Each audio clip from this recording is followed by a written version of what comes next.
Olá, irmãos, sejam bem-vindos a mais um Quarta com Graça, onde nós estamos estudando esse quarto trimestre a revista Palavra e Vida, que traz o tema Epístolas para o nosso tempo. Hoje nós vamos ficar com a lição número 4, que é o Evangelho da Graça. Nós vamos ler o texto de Gálatas, capítulo 1, do versículo 6 ao versículo 10. Vamos ler todos juntos? Diz assim a palavra do Senhor. Maravilho-me que tão depressa passasseis daquele que vos chamou a graça de Cristo para outro evangelho, o qual não é outro, mas há alguns que vos inquietam e querem transtornar o evangelho de Cristo.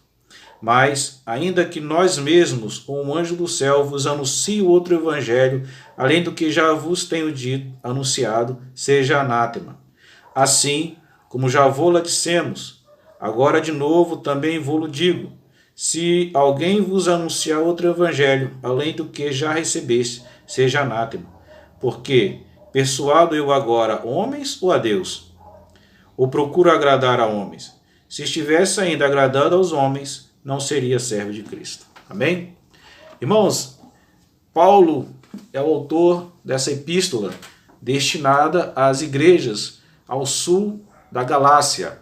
Essas igrejas foram fundadas na primeira viagem missionária de Paulo, né?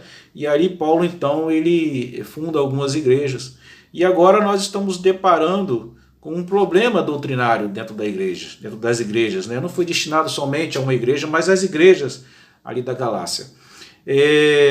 Paulo agora enfrenta um problema doutrinário referente às práticas, né, do judaísmo dentro da igreja.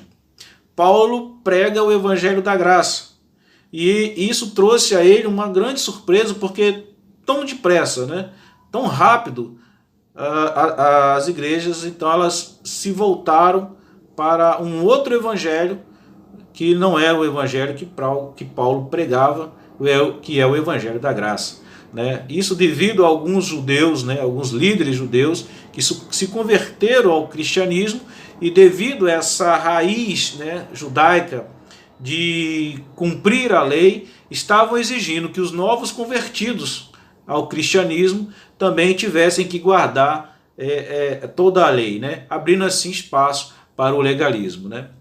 Paulo então ele escreve essa carta alegando para o erro que estava sendo cometido, né? Dizendo que esse evangelho não é o evangelho de Cristo, dizendo que esse evangelho não é um evangelho verdadeiro, o evangelho real. Esse evangelho é um evangelho distorcido, porque Paulo pregava o evangelho da graça. E agora nós estamos vendo a prática do evangelho sendo atrelado a cumprir a lei. Ou seja, que para a justificação dos pecados não bastava somente crer em Cristo, mas precisava também guardar ali a doutrina da lei, toda a lei. Então, Paulo então, ele alerta a igreja, alertando para esse risco, né, esse risco doutrinário, porque eles se voltaram, né, para as práticas antigas. Né? Paulo então ele prega o evangelho de libertação, o evangelho que traz a graça de Cristo, e agora novamente eles esqueceram a graça e voltaram para o legalismo. Né? Paulo ele tem uma visão muito apurada sobre o evangelho de Cristo. A lei ela teve né, o seu objetivo. Qual era o objetivo da lei? Era mostrar o pecado ao homem, era mostrar que o homem era pecador. Então, e também trazer ao homem uma conduta moral, não somente espiritual, mas também moral. Então a lei ela teve esse objetivo. A lei também ela apontava para o Messias, e o Messias é Cristo.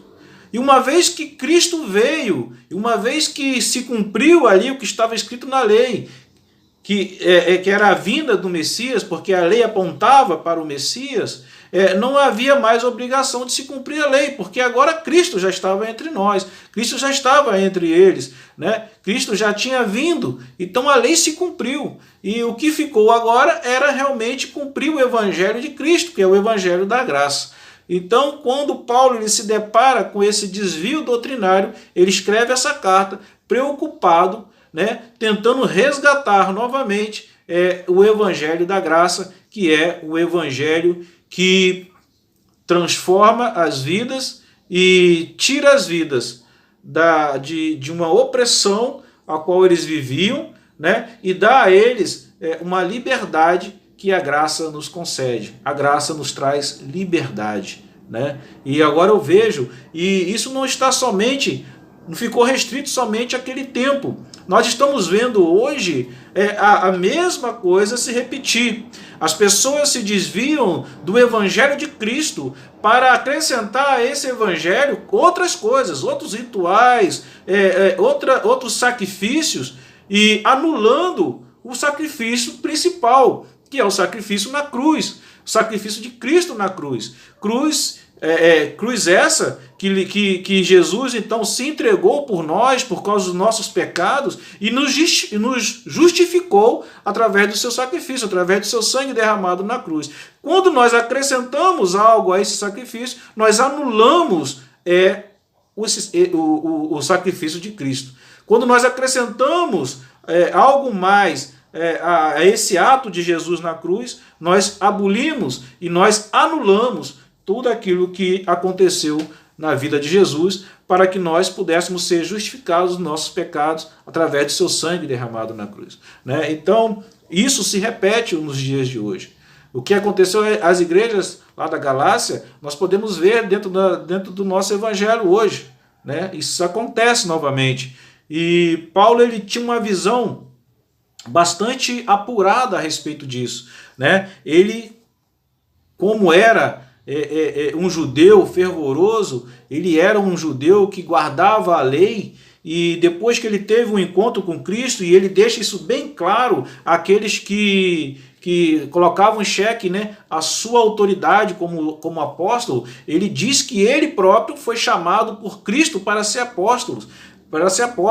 Ele mesmo não foi vontade de homem que o tornou apóstolo, mas foi autoridade divina. Então ele teve que mostrar aqueles homens, aquelas lideranças judaicas que estavam desvirtuando o povo, que a autoridade que ele tinha não era provinda de homens, mas era do próprio Deus, do próprio Cristo.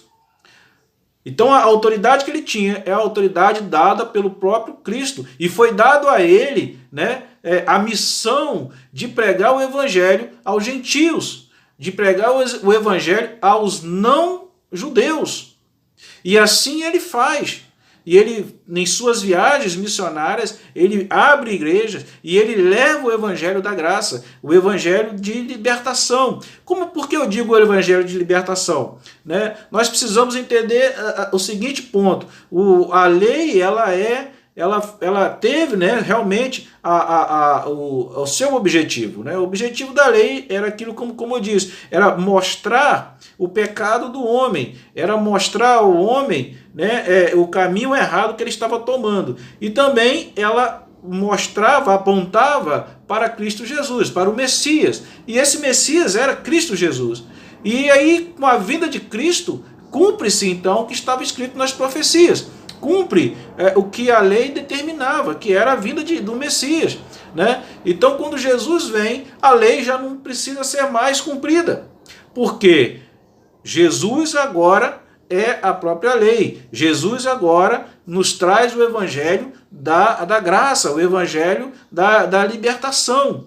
Porque o que acontece? Com o passar do tempo, a lei ela foi se tornando muito grande, a lei ela foi se tornando muito pesada, e para se ter todo o pecado justificado, era preciso cumprir todos os passos da lei, todos os itens da lei, e isso era quase impossível. E se você não cumpre toda a lei, você está em pecado. Então, quando Paulo fala, né, que a lei ela se torna maldita, é por causa disso. Porque o homem ele não consegue cumprir toda a lei e ele fica preso à lei e preso ao pecado. Um outro ponto também é que quando nós cumprimos a lei, além do evangelho de Cristo, nós tentamos justificar os nossos pecados através da lei, cumprindo o que a lei determina, isso está dizendo o seguinte, que agora não é mais o evangelho da fé, é o evangelho das obras. E Paulo ele começa a questionar isso. A salvação não depende de mim, não é da minha vontade, não é da vontade do homem. A salvação ela vem através da fé e a fé em Cristo Jesus.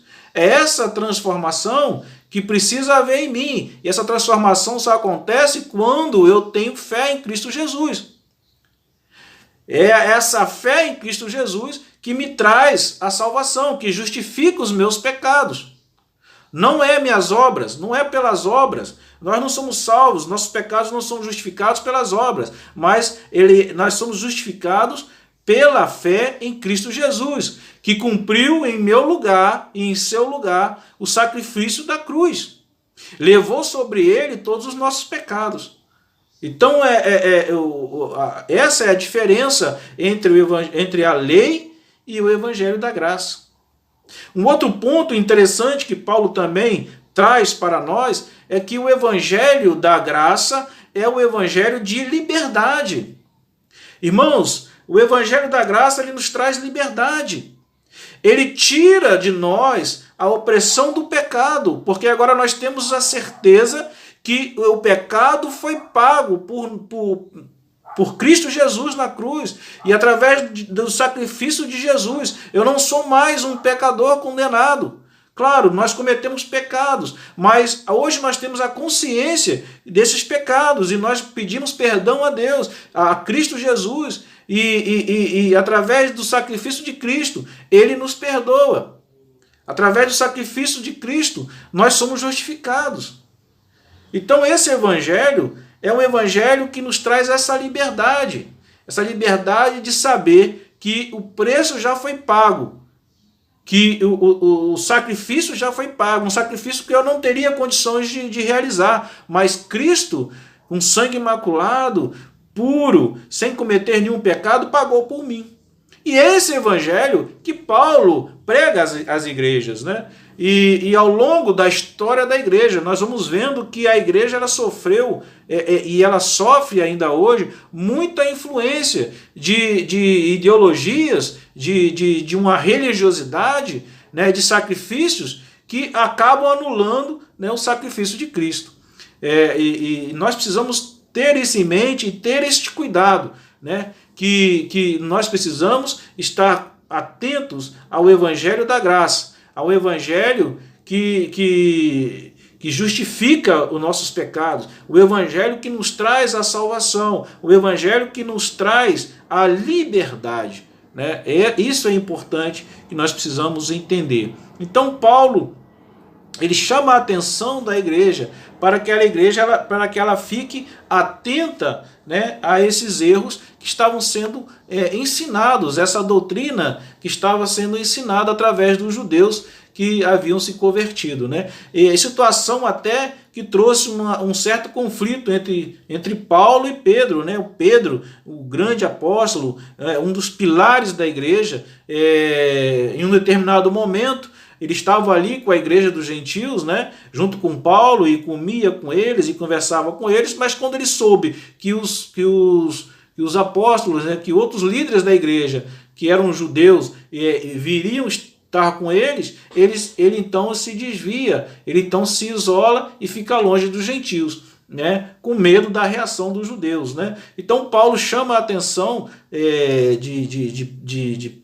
Pedro, né, para que isso não acontecesse mais, né? Porque quando nós falamos do evangelho da graça, ele é um evangelho para todos, não apenas mais para judeus, não para os gregos, não para escravos, não para as mulheres, mas para todos. É um evangelho que une as pessoas, é um evangelho que une as classes, é um evangelho que une os gêneros, é um evangelho de inclusão. O evangelho da graça, ele reúne as pessoas formando apenas um corpo. E esse corpo é a igreja do Senhor, né? E qual a Bíblia mesmo nos fala que Cristo é o cabeça desta igreja. Então o evangelho ele não tem essas barreiras que separam as pessoas, que separam as classes, que separam os sexos, né? Todos nós somos iguais diante de Deus. Todos nós somos merecedores da salvação através de Cristo Jesus. Todos nós recebemos essa salvação quando nós aceitamos a Cristo como nosso único e suficiente Salvador. Então é isso que Paulo prega às igrejas, né? Que houvesse, né, esse retorno ao evangelho da graça, ao evangelho que foi pregado a eles, né? Paulo tem essa característica, né, quando ele diz o seguinte, que nem se um anjo descesse, olha a audácia, né? Mas não é audácia, isso é fé, é convicção naquilo que ele prega, naquilo que ele viveu, naquilo que ele recebeu de Jesus Cristo. É a convicção de estar correto, de estar certo. Ele diz que mesmo se os apóstolos, mesmo se algum anjo viesse pregando um outro evangelho, que seja maldito, né? Que seja maldito. Então nós precisamos estar atentos, irmãos, que o que está sendo pregado nos púlpitos das igrejas, do que está sendo acrescentado ao evangelho da graça. Nós temos visto as abominações que nós estamos vendo e ouvindo através das redes sociais, né? As pessoas deturpando o evangelho de Cristo, as pessoas desviando o povo para um outro evangelho fantasioso, um outro evangelho que traz mais opressão do que liberdade. Nós precisamos viver esse evangelho que traz a liberdade, esse evangelho que não nos coloca peso, esse evangelho que nos liberta da opressão, esse evangelho que nos traz a certeza da vitória, a certeza da salvação. É esse evangelho que Paulo está pregando aqui às igrejas. E nós precisamos ter esta convicção também, de que nós estamos seguindo o evangelho da graça, o evangelho verdadeiro, o evangelho puro e simples, o evangelho que aponta para Jesus Cristo, o evangelho que traz uma mensagem cristocêntrica, o evangelho que não acrescenta nada ao sacrifício de Jesus na cruz por nós. Então precisamos estar atentos a isso, irmãos. A nossa justificação, os nossos pecados são justificados através do evangelho da graça. Os nossos pecados, nós somos libertos dos nossos pecados através do sangue de Cristo, através do sacrifício de Cristo. Não há nada que possa substituir esse sacrifício de Cristo. Quando nós acrescentamos alguma coisa a isso, nós estamos anulando o que Cristo fez na cruz por nós. Então nós precisamos estar atentos, irmãos, com os ouvidos atentos e com a nossa mente em Cristo Jesus, para que nós não venhamos a ser enganados por líderes que buscam um evangelho que está em busca de outras coisas, né? Como a própria palavra mesmo nos diz, né? Às vezes estão buscando benefícios próprios e aí começam a inventar um evangelho cheio de fantasias, cheio de rituais, cheio de coisas que não tem nada a ver com o evangelho pregado, que está escrito na Bíblia, o evangelho que Paulo nos pregou, o evangelho que Paulo nos trouxe, que nós usamos até hoje, né? E esse evangelho da graça. Então que nós possamos estar atentos, irmãos, e que nós possamos seguir sempre esse evangelho que Paulo nos prega, que foi nos apresentado através da Bíblia Sagrada. Um evangelho que tem Cristo como um personagem principal, como elemento principal. Cristo, o sacrifício de Cristo como suficiente para nos resgatar do pecado. Que nós possamos então, irmãos, estar atentos a isso, que nós possamos guardar esse evangelho, e esse evangelho que nos traz essa liberdade, esse evangelho que nos traz a salvação, a justificação dos nossos pecados através do sacrifício de Jesus na cruz. Que a igreja ela possa ficar com essa reflexão, que ela possa continuar guardando, né, esse evangelho da graça, esse evangelho que nos transforma, esse evangelho que nos liberta, e esse evangelho de Cristo, que é o único evangelho verdadeiro que nos traz a salvação. Irmãos, que vocês possam ficar com Cristo Jesus e que Cristo Jesus possa abençoar a vida de vocês, e até a vinda de Cristo nós possamos estar juntos pregando esse evangelho, levando às pessoas esse evangelho verdadeiro, levando às pessoas esse evangelho da graça, libertando as pessoas que estão cativas no pecado, que estão cativas aí nos vícios, que estão cativas às práticas mundanas do passado, pessoas até mesmo dentro da igreja que ainda não conseguiram se libertar, né, totalmente, né, do seu passado, mas através do Evangelho de Cristo sendo pregado, sendo ensinado, um Evangelho verdadeiro, as transformações vão acontecendo, vidas vão sendo transformadas, vidas vão se rendendo aos pés do Senhor, e cabe a nós, a igreja, propagar este evangelho. Cabe a nós, a igreja, continuar o trabalho missionário de Paulo. Cabe a nós, a igreja, levar também esse evangelho. Cabe a nós, a igreja, refutar os evangelhos que são heréticos, que não tem nada a ver com o evangelho de Cristo. Cabe a nós, a igreja, se preparar para o confronto doutrinário, para o confronto contra essas ideologias que vão surgindo dentro da igreja, que tanto fascina a igreja, que tanto conquista as pessoas, porque nos apresenta um evangelho muitas vezes fantasioso, um evangelho fácil de ser seguido, né? Porque coloca a responsabilidade da salvação nas nossas mãos, e o homem é falho, o homem não tem autoridade, o homem não tem condições de se salvar. O homem só se salva através de Jesus Cristo. Então cabe nós, a igreja verdadeira, a igreja que cumpre ali o que está escrito na palavra de Deus, a igreja que segue o evangelho de Cristo, essa missão de levar esse evangelho, a palavra de Jesus, a todos aqueles que estão necessitados e precisando ser libertos. Amém, irmãos? Que os irmãos então possam ficar na paz do Senhor Jesus Cristo, com essa pequena reflexão, e que nós possamos estar sempre juntos, louvando e agradecendo ao nome de Jesus Cristo. Amém? Fiquem com Deus.